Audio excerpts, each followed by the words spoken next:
Du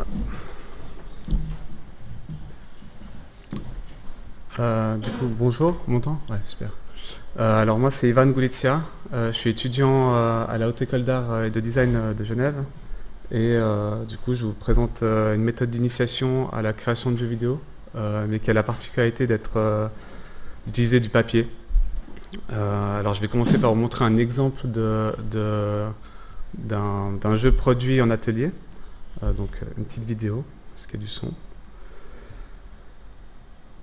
Euh, Hop là. Ça-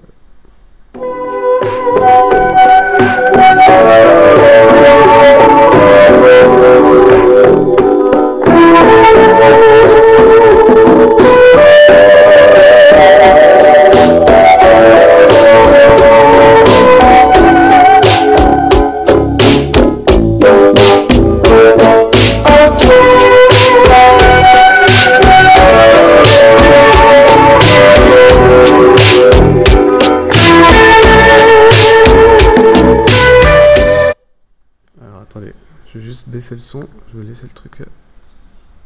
Hop là. Alors, du coup, ce que vous venez de voir, donc c'est une capture vidéo d'un jeu qui a été fait en moins d'une semaine avec 5 adolescents lors d'une semaine hors cadre à l'école secondaire de Moutier. Voilà.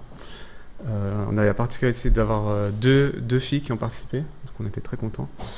Et ils ont en fait créé quasi l'intégralité du jeu uniquement avec du papier. Et du coup, je vais vous montrer comment on est arrivé à là. Du coup, ça c'est, on va dire, toute la méthode. Enfin, c'est pas toute la méthode, mais une partie de la méthode qui est du coup exposée comme ça sur papier. Puis on va détailler, on va dire, une partie qui est la création de personnages. Et du coup, tout est séquencé en fait par étapes. Je sais pas si on voit bien. Et du coup, voilà. Ce que je leur donnais, par exemple, pour créer un personnage, eh bien, c'était une feuille de papier. Parce qu'on pourrait passer en fait une semaine à faire un personnage animé dans un environnement virtuel. Et là, je proposais plutôt de remplir cette feuille et après de la scanner. Et ensuite, dans Unity, ça fonctionne un peu par miracle comme ça. Donc ce qu'ils ont fait, c'est dans le jeu, c'est qu'ils ont tout pensé, donc le game design, le level design, la création de personnages, les décors, ils ont tout dessiné, ils ont aussi créé les dialogues. Donc c'est pour ça que certains dialogues sont un peu absurdes. Par exemple, Michael Jackson, il parle uniquement avec des paroles de ses chansons, et du coup ça fait un truc un peu drôle. Donc voilà. Donc là l'idée c'est, jusqu'à maintenant je vous montre un peu comment produire un jeu, mais on n'a pas vraiment parlé de conception. Et ce qui peut être intéressant finalement de développer tout au long du processus. Donc là j'ai un exemple donc le personnage principal, comment il a été conçu. C'est-à-dire qu'ils ont choisi, voilà, ça allait être un jeu de danse, etc.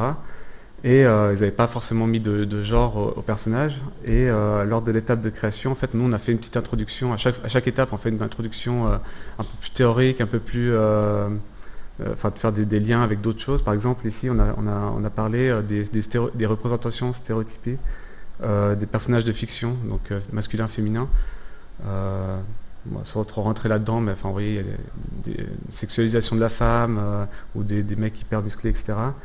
Et comment on a traduit ça, c'est-à-dire qu'on leur a proposé de chacun de remplir une fiche, et ensuite ils ont fait un processus de vote, et ils ont voté la meilleure tête, enfin la tête qu'ils préféraient, le corps qu'ils préféraient, donc ça faisait un être un peu hybride. Je trouve assez intéressant de développer en fait des questions comme ça à travers le processus de création d'un jeu. Donc là c'est une image, on voit un peu comment ils sont arrivés à là. Et du coup on arrive un peu au point qui est peut-être plus intéressant que de savoir comment on crée un jeu avec du papier, mais plutôt qu'est-ce qu'on peut apprendre en créant un jeu. C'est ça vraiment la question à laquelle j'aimerais répondre. Et c'est pour ça que je me suis amusé, on va dire, à créer une méthode, un outil pour y arriver, en fait, pour pouvoir explorer cette question-là. Et du coup, j'ai quelques hypothèses sur ce dont on pourrait apprendre en créant un jeu. Par exemple, le fait que ce soit une activité transdisciplinaire par essence, ou bien le fait que en déconstruisant, on va dire, les règles et les mécaniques de jeu, et de commencer à se les approprier, on peut peut-être aussi commencer à questionner sa propre pratique de jeu, ce qu'on essaie d'explorer par exemple avec Niels Weber, je ne sais pas s'il est dans la salle, qui est psychologue spécialisé dans les cyberaddictions. Et du coup, l'idée, par exemple, c'est là, j'ai parlé d'un contexte scolaire, mais on peut imaginer d'appliquer cette méthode dans divers contextes et de pouvoir, par exemple, l'associer à des problématiques ou à des thématiques spécifiques et de commencer, par la construction d'un jeu, de commencer à réfléchir à ce genre de choses. Du coup, je vais continuer en montrant des exemples, comment j'imagine la chose. C'est-à-dire là, l'idée ici, c'était d'identifier un peu les motifs récurrents dans un certain nombre de jeux et justement, en les identifiant, en les mettant par case un peu comme ça, de pouvoir un peu les manipuler. Parce que l'idée de l'outil, c'est aussi de manipuler vraiment des concepts plus que par exemple de la programmation. Donc l'idée serait plutôt, lorsqu'on crée des événements ou des interactions entre des entités dans l'environnement virtuel, c'est plutôt de réfléchir à pas de passer du temps sur la technique, donc c'est de casser aussi cette barrière technique que représente le processus de création d'un jeu, qui peut être assez compliqué, et plutôt se focaliser sur le design en fait, finalement. Et donc là j'ai un exemple, c'est par exemple la mécanique de tir. Donc c'est aussi comment apporter une réflexion là-dessus. Par exemple là c'est un exemple, je suis intervenu dans un foyer récemment, et eux ils voulaient faire un jeu où on pouvait tirer, quoi. Et ce que je leur proposais, c'était finalement de ne pas enlever la mécanique de projectile, qui n'est pas violente en soi. Enfin, je vais essayer de vous le prouver. Donc je leur ai fait une fiche avec... donc ça, c'est un exemple que j'ai moi-même rempli. Hein. Du coup, on peut voir les différents éléments à produire. Et après, on peut changer des variables, la vitesse de projectile, etc. etc. Et moi je leur ai dit faites des armes, ok, mais faites des armes qui tuent pas, ou des armes qui ne sont pas violentes, quoi. Et du coup, moi c'est l'exemple que je leur ai donné, c'est donc un bazooka. Et donc j'ai fait un petit gif pour montrer ça. Est-ce qu'il fonctionne? Voilà. Donc on peut voir que c'est pas très violent, j'espère. Et on pourrait aussi, mécaniquement ça fonctionne la même chose, on neutralise un obstacle, on va dire. Et voilà. Donc ça, c'est un peu l'idée derrière la méthode, ce que j'aimerais appliquer, quoi. C'est pas forcément, avoir un regard bienveillant sur les mécaniques, etc. Et par exemple, là, ça me permet aussi de parler. Si on parle de mécanique violente, par exemple, on pourrait aussi questionner d'autres choses. Par exemple, le fait que dans la plupart des jeux, on accumule des ressources pour conquérir plus de territoire, etc. Peut-être ces choses-là qui sont plus intéressantes à mettre en exergue, on va dire, plutôt que toujours un peu les mêmes trucs sur la culture du jeu vidéo. Je sais pas si j'ai beaucoup de temps, j'arrive pas à savoir à combien j'en suis. On va dire que je m'arrête là. Petit dernier truc. Oh là, elle est allée automatiquement. Voilà, ça bouge. Du coup, ce que je voulais dire aussi, c'est que j'ai une démo présentée, et en fait je suis allé beaucoup plus loin. Là c'est un projet qui date il y a 2 ans, donc la vidéo que je vous ai montrée avant, le jeu. Mais depuis ça va pas mal évoluer. Il y a vraiment des questions de langage, de lexique. Je vous invite à venir me parler après.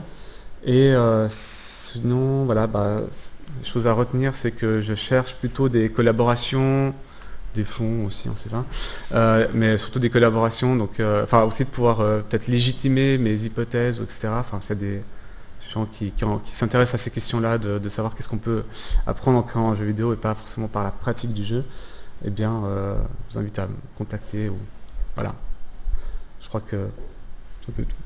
Merci beaucoup.